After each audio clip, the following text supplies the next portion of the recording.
Demos aqui uma passada, as atualizações para vocês que nos acompanham ao vivo às 9h04 e agora voltamos com liberdade de opinião. O governo brasileiro descarta adotar sanções econômicas contra a Rússia. E é isso que a gente já vai repercutir aqui com o Fernando Molica, que aparece na tela. A avaliação no Palácio do Planalto, endossada pela diplomacia brasileira, é de que as sanções acabam por agravar a situação econômica mundial, em especial dos países menos desenvolvidos, como o Brasil. Segundo uma apuração do analista da CNN, o Caio Junqueira, há também a leitura de que sanções unilaterais são ilícitas e incompatíveis com os princípios da Carta das Nações Unidas.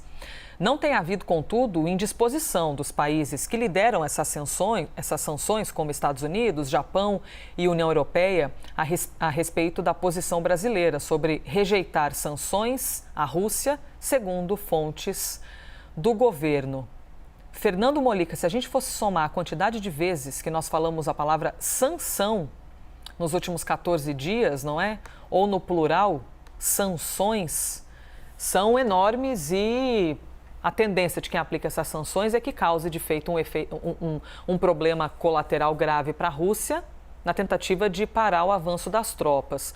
Mas falando sobre o posicionamento brasileiro do nosso governo, como é que você avalia essa postura nacional? Vamos lá. O governo brasileiro está tentando se equilibrar nessa história toda, votou contra a Rússia na Organização das Nações Unidas, a ONU, mas evitou.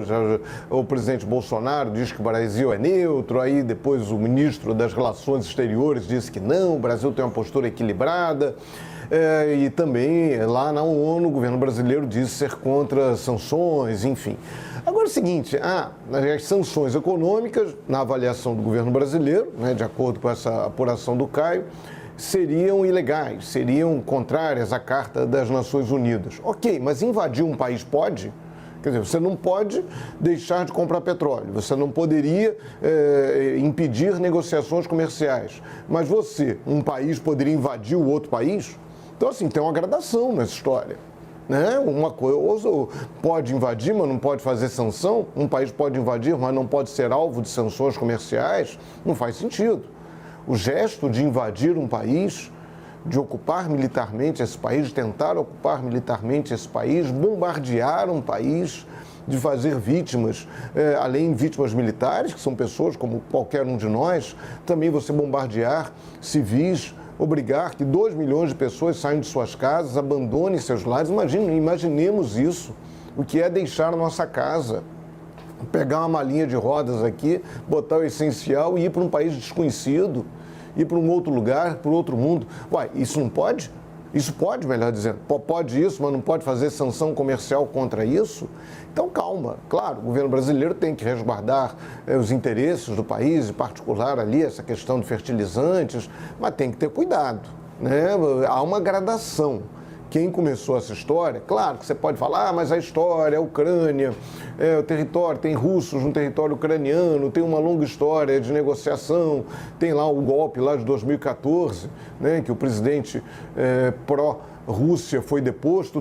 Tudo isso são argumentos legítimos, argumentos que podem e devem ser discutidos. Mas, concretamente, o que a gente teve aí, agora no fim de fevereiro, foi que a Rússia invadiu um país soberano. Ponto. Então, isso tem que ser retaliação. Qual é a retaliação militar? Não, as potências ocidentais estão evitando, fazem sanções econômicas.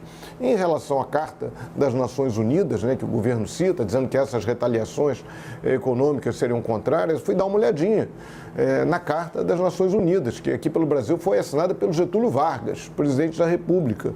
Então, diz aqui, praticar a tolerância e viver em paz, um com os outros como bons vizinhos, e unir forças para manter a paz e a segurança internacionais, manter a paz, tomar medidas para evitar ameaças à paz, desenvolver relações amistosas entre as nações baseadas no princípio de igualdade de direitos e autodeterminação dos povos. Está tudo escrito também na Carta das Nações Unidas e, tudo foi atropelado aí pela Rússia nesse momento. Então, a reação não é boa para ninguém. Guerra não é bom para ninguém. Essa guerra, todo mundo está perdendo nessa guerra.